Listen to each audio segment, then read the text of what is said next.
Welcome back, students, to my teaching, my board, where your dreams can take shape. So let's begin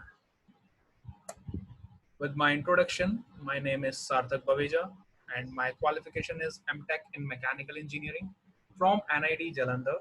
And my GATE score, which I secured in 2017, was 609. And my experience regarding teaching in NEET and JEE Mains is 3 years plus. Okay, so let's begin. Today we are going to discuss electrostatics. If you have not watched my previous video, so you must watch it and then you can continue this video, because this video contains the mixed examples which are based on Coulomb's law, law of parallelogram, and principle of superposition. So if you do not know these three, then you are not able to solve the problem. So just clarified the all the three requisites which are required, that is Coulomb's law, second one is the law of parallelogram, and third one is the principle of superposition. So let's begin with the beautiful examples. Here you can see the example number 1. In this example, you have to find the magnitude of the net force on the second charge due to first and third. Okay, so first of all, we have this system, and all the charges are 1 coulomb. You can see that all these charges are 1 coulomb. This is also 1 coulomb. This is 1 coulomb, and this is also 1 coulomb, and the separation between them is also 1 meter, 1 meter, and 1 meter. Basically, it is forming an equilateral triangle. Okay, this is the first charge, this is the second one, and this is the third one. Okay, now we have to calculate the net force on the second charge due to first and third. हमें second charge पे net force निकालना है, magnitude किसकी वजह से, first की वजह से और थर्ड की वजह से. तो सबसे पहले फर्स्ट की वजह से देखते हैं. फर्स्ट की वजह से जो फोर्स लगेगा, क्या लगेगा, फोर्स ऑन 2 ड्यू टू 1 है ना. F21 is equal to KQ1 square upon Q2 square. KQ1 Q2, देखो Q1 भी सेम है, Q2 भी सेम है, 1 कूलम 1 कूलम, इसलिए हमने KQ square upon R square, R is also 1 square. तो जब हमने निकाला तो इसकी वैल्यू आ गई K. सिमिलरली हम निकालेंगे F23 क्या हो जाएगा, वो भी K के बराबर हो जाएगा, क्योंकि दोनों चार्जेस 1 कूलम्स के हैं, दोनों के बीच की सेपरेशन भी कितनी है, 1 मीटर्स. तो जब आप कूलम्स लॉ लगाओगे, कूलम्स लॉ हमें पता ही है, हमने कूलम्स लॉ पढ़ा है, अगर आपने नहीं पढ़ा तो मैं लिख देता हूँ. कूलम्स लॉ क्या होता है, KQ1 Q2 upon R square, है ना. तो जब हम ये कूलम्स लॉ लगाएंगे तो यहाँ पे Q1 की वैल्यू हमें पता है 1 कूलम, Q2 की वैल्यू भी पता है 1 कूलम, R की वैल्यू पता है 1 मीटर, और K इज अ कांस्टेंट. तो यहाँ पे हमने सॉल्व किया तो हमें K मिल गया, F21. सिमिलरली हमने F23 निकाला तो वो भी हमें K मिल गया, बट दोनों की डायरेक्शन देखो, F21 is in this direction, F23 is in this direction. अब तो नेट रिजल्टेंट निकालना है तो कैसे निकालेंगे, इसके लिए हमें लॉ ऑफ पैरेललोग्राम पता होना चाहिए. तो सबसे पहले हमने यहाँ पे क्या लगाया, हमने कूलम्स लॉ का यूज किया. देखो यहाँ पे फोर्स निकालने के लिए, फोर्स का मैग्नीट्यूड निकालने के लिए हमने कूलम्स लॉ लगाया. फिर हमने लॉ ऑफ सुपरपोजिशन भी लगाया कि इस चार्ज पे जो फोर्स लग रहा है सेकंड चार्ज पे 1 की वजह से, वो थर्ड की वजह से इफेक्ट नहीं हुआ. ये किसने बताया हमको, ये बताया हमको लॉ ऑफ सुपरपोजिशन ने. तो हमने लॉ ऑफ सुपरपोजिशन भी लगाया और कूलम लॉ भी लगाया. अब हम तीसरा प्रिंसिपल अप्लाई करने जा रहे हैं, that is law of parallelogram to calculate the net force. तो लॉ ऑफ पैरेललोग्राम क्या बोलते हैं, नेट फोर्स क्या होगा, देखो F21 square plus F23 square plus 2 times F21 F23 cos of angle between the two forces. तो angle between the two forces कितना होगा, 60 डिग्री. क्यों, देखो ये वर्टिकली ऑपोजिट, ये 60 इक्विलेटरल ट्रायंगल है, तो इक्विलेटरल ट्रायंगल के सभी एंगल्स क्या हो जाएंगे, 60 डिग्री. इक्विलेटरल ट्रायंगल के सभी एंगल्स कितने होंगे, 60 डिग्री. तो देखो this all angles will become 60 degree. ये भी 60 डिग्री होगा, ये भी 60 डिग्री होगा, ये भी 60 डिग्री होगा. अब इसके वर्टिकली ऑपोजिट एंगल्स, ये भी 60 डिग्री होगा. तो हमें दो फोर्सेस के बीच का एंगल मिल गया, ये वाले फोर्स के बीच का और ये वाले फोर्स के बीच का एंगल हमें कितना मिल गया, 60 डिग्री, विच इज इंपॉर्टेंट. तो हमने यहाँ पे वैल्यू पुट कर दी. अब देखो F21 का मैग्नीट्यूड हमने निकाल लिया K, और F23 का भी मैग्नीट्यूड हमने निकाल लिया K. तो K square plus 2K square into cos 60 sin 30 which is 1/2. If you solve this, you will get √3K answer. Okay, the net magnitude of force on the second charge due to first and third will be √3 times K. Now let's move on to the next example, example number 2. Let's say इसमें arrangement हमें दिया हुआ है, देखो square में, और यहाँ पे वापस से आप देख सकते हो कि चारों जो चार्जेस हैं वो 1 कूलम के हमने प्लेस किए हैं. All the 4 charges are of 1 coulomb. The 1 coulomb charge, this is also 1 coulomb charge, this is also 1 coulomb charge, and this is also 1 coulomb charge.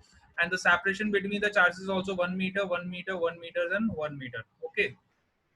So हम डायगोनल की वैल्यू निकाल सकते हैं. देखो डायगोनल की वैल्यू पाइथागोरस थ्योरम लगा के निकाल सकते हो. Under root of 1 square plus under root of 1 square, which is equal to √2 meters. ठीक है.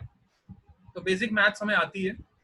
Find the magnitude of the net force on the second charge due to the remaining charges. तो हमें second charge पे remaining charges की वजह से net force निकालना है। तो रिमेनिंग कौन कौन से बचे? सेकंड के अलावा हमें फर्स्ट की वजह से फोर्स निकालना पड़ेगा, फोर्थ की वजह से निकालना पड़ेगा, थर्ड की वजह से निकालना पड़ेगा। सबसे पहले फर्स्ट की वजह से फोर्स निकालते हैं।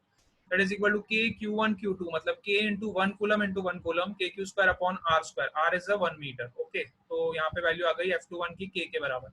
सिमिलरली F3 तीर की वजह से जो फोर्स लग रहा है सेकंड वाले चार्ज पे F23 की वैल्यू कितनी हो जाएगी? k into q square upon r is also 1 metre, which is equal to 1 square।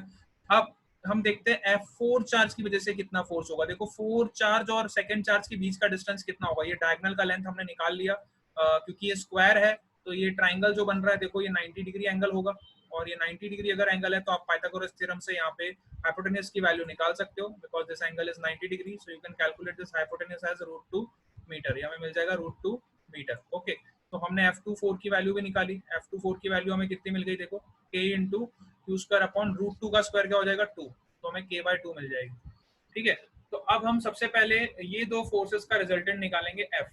हमने सबसे पहले किसका रिजल्टेंट निकालना है? हमने सबसे पहले F21 और F23 का रिजल्टेंट निकालना है। F21 और F23 का रिजल्टेंट हम कैसे निकालेंगे? अब देखो F21 का रिजल्टेंट और F23 का रिजल्टेंट, ठीक है, इन दो फोर्सेस का पहले रिजल्टेंट निकालते हैं। इन दो फोर्सेस का रिजल्टेंट निकालने के लिए देखो हमने पैरेललोग्राम का यूज किया। F equal to F23 square plus F21 square plus 2 times F23 into F21 into cos of 90। तो कॉस ऑफ 90 क्या हो जाएगा? 0 हो जाएगा, तो ये वाला टर्म पूरा कैंसिल हो जाएगा। तो हमें हमारे पास क्या बचेगा? F23 का स्क्वायर और F21 का square, which is equal to k square, तो मैग्नीट्यूड हमने निकाल लिया, plus k square which is equal to √2 times k। अब आगे चलते हैं। अब हमें नेट फोर्स निकालना है। तो नेट फोर्स क्या हो जाएगा? देखो √2 k तो आ गया डायगोनल वाली लेंथ पे, है ना? डायगोनल वाली लेंथ पे कितना आ गया? √2 k, और उसमें हमने ऐड कर दिया क्या? Plus k/2। देखो आप डायगोनल लेंथ पे देख सकते हो, डायगोनल लेंथ पे क्या था? √2 k था, है ना? √2 k आ गया f का वैल्यू, और उसमें क्या ऐड करना पड़ेगा? F24। तो नेट फोर्स हमें मिल जाएगा कि √2 k plus k/2। √2 k plus k/2 जब हम करेंगे तो हमें नेट फोर्स का आंसर मिल जाएगा k इंटू 2√2 प्लस 1/2। इसको एलसीएम लेके सॉल्व करोगे, you will get the net force. This is very very fantastic question, जिससे आपके कॉन्सेप्ट एकदम क्रिस्टल क्लियर हो जाएंगे, क्योंकि हमने 2 से 3 प्रिंसिपल्स को यहाँ पे हमने एक साथ अप्लाई किया है। तो इस तरह के ब्यूटीफुल क्वेश्चंस मेंस में पूछे जा सकते हैं, है ना? तो यहाँ से हमें सीखना चाहिए कि मेंस में किस लेवल के क्वेश्चन आते हैं। अगर हमें ये 3 फंडामेंटल्स क्लियर है तो we can solve questions very simply. Okay, next example discuss करते हैं। Example number 3, find the net force on the charge which is placed at the centre. अब सेंटर पे एक चार्ज रखा है, उसका हमें नेट फोर्स निकालना है। तो नेट फोर्स निकालने के लिए हम क्या करेंगे? देखो बच्चों, we have to calculate the net force, और नेट फोर्स निकालना है ये वाले चार्ज पे। यहाँ पे सपोज करो 1 कूलम का चार्ज हमने प्लेस कर दिया, तो 1 कूलम के चार्ज पे नेट फोर्स कितना हो जाएगा? देखते हैं। यहाँ पे हमने 1 कूलम का चार्ज प्लेस कर दिया सेंटर पे, इस पे नेट फोर्स देखते हैं। तो सबसे पहले देखो इसकी वजह से ये 1 कूलम और ये 1 कूलम इसको रिपेल करेगा, इस तरफ डायरेक्शन होगा फोर्स, और ये वाला जो 1 कूलम है ये इसको रिपेल करेगा, इस तरफ फोर्स जाएगा, है ना? तो ये दोनों फोर्स एक दूसरे को बैलेंस कर लेंगे। This force will cancel out this force. Similarly यहाँ पे देखो, यहाँ पे रिपल्सिव फोर्स होगा इस चार्ज की वजह से, फर्स्ट चार्ज की वजह से, और यहाँ पे रिपल्सिव फोर्स होगा थर्ड चार्ज की वजह से, है ना? तो यहाँ पे हम सिमेट्री से भी देख सकते हैं कि ये फोर्सेस जो है नलीफाइड हो गए। तो नेट जो रिजल्टेंट फोर्स होगा एफ नेट की वैल्यू डायरेक्टली हम मैग्नीट्यूड निकाल सकते हैं। जो सेंटर पे चार्ज प्लेस है उसका एफ नेट हो जाएगा 0। ये बाय हम सिमेट्री भी देख सकते हैं। इस तरह के क्वेश्चन भी कई बार पूछ लेते हैं। ट्रिकी क्वेश्चन है, सिंपल है, सिमेट्री से आप इसके आंसर्स देख सकते हैं। Next question, find the net force on the charge place at the centre. देखो सिमिलर है। अब यहाँ पे हमने चेंज क्या किया, पिछले क्वेश्चन में हमने चारों कॉर्नर्स पे +1 कूलम चार्ज रखे थे, अब हमने एक कॉर्नर पे नेगेटिव चार्ज रख दिया, है ना? एक कॉर्नर पे हमने क्या कर दिया? -1 कूलम चार्ज रख दिया। तो देखते हैं इसका क्या इफेक्ट पड़ेगा। तो सबसे पहले फोर्थ चार्ज और सेकंड चार्ज देखो, इन दोनों के फोर्सेस तो एक दूसरे को नलीफाई कर देंगे क्योंकि ऑपोजिट डायरेक्शन में, ठीक है? Positive positive repulsion, positive positive repulsion. अब देखते हैं इन दो फोर्सेस की वजह से, जो फर्स्ट चार्ज है और जो थर्ड चार्ज है, इन दो की वजह से कितना नेट रिजल्टेंट फोर्स प्रोड्यूस होता है। तो फर्स्ट चार्ज की अगर बात करूं तो फर्स्ट चार्ज की वजह से ये जो सेंटर पे चार्ज है इस पे फोर्स लगेगा ऊपर की तरफ क्योंकि रिपल्जन है, और फर्स्ट चार्ज और जो थर्ड चार्ज की वजह से क्या होगा? अट्रैक्शन होगा, तो वो उसको अपनी तरफ खींचेगा। तो दोनों की वजह से फोर्स देखो ऊपर की डायरेक्शन में ही जा रहा है, तो ये फोर्स ऐड हो जाएंगे। है ना। यहाँ पे ये वाले फोर्स तो नलीफाई हो गए, फर्स्ट और सेकंड वाले, बट फर्स्ट और सेकंड और फोर्थ वाले नलीफाई हो गए, बट फर्स्ट और थर्ड वाले एड अप हो जाएंगे। तो इन दोनों का नेट रिजल्टेंट फोर्स जो होगा वो 2 times of magnitude of k q square upon are. अब आर देखो कि आर इंपॉर्टेंट है। आर मतलब ये वाली डिस्टेंस, ये डिस्टेंस आप कैसे निकालोगे? R is the distance between the center of the charge and this center of the charge। तो ये डिस्टेंस आपको निकालना पड़ेगा, और ये डिस्टेंस जो होगा डायगोनल का हाफ है, तो डायगोनल का हाफ कर दोगे, डायगोनल का वैल्यू √2 है, तो √2 को 2 से डिवाइड कर दोगे तो हमें ये डिस्टेंस मिल जाएगी दो सेंटर वाले चार्ज के और ये चार्ज के बीच में। तो 2 टाइम्स, क्योंकि इसकी वजह से भी वही फोर्स लग रहा है, इसकी वजह से भी वही फोर्स, दोनों का डायरेक्शन भी सेम है, तो एफ नेट हो जाएगा 2 times of k q square upon r square, where r is √2/2 का स्क्वायर, तो ये हो जाएगा F net is equal to 4k। This is very beautiful example. Now we are going to discuss one more example so that it will be crystal clear. Let's say example number 5. Again you have to find the magnitude of the net force on the charge which is placed at the center. तो center पे हमने एक charge हमें net force निकालना है जो centre पे charge रखा हुआ है। अब हमने देखो यहाँ पे क्या चेंज किया, हमने क्या किया, दोनों चार्जेस को नेगेटिव कर दिया, फोर्थ को भी नेगेटिव कर दिया और थर्ड वाले चार्ज को भी नेगेटिव कर दिया, है ना।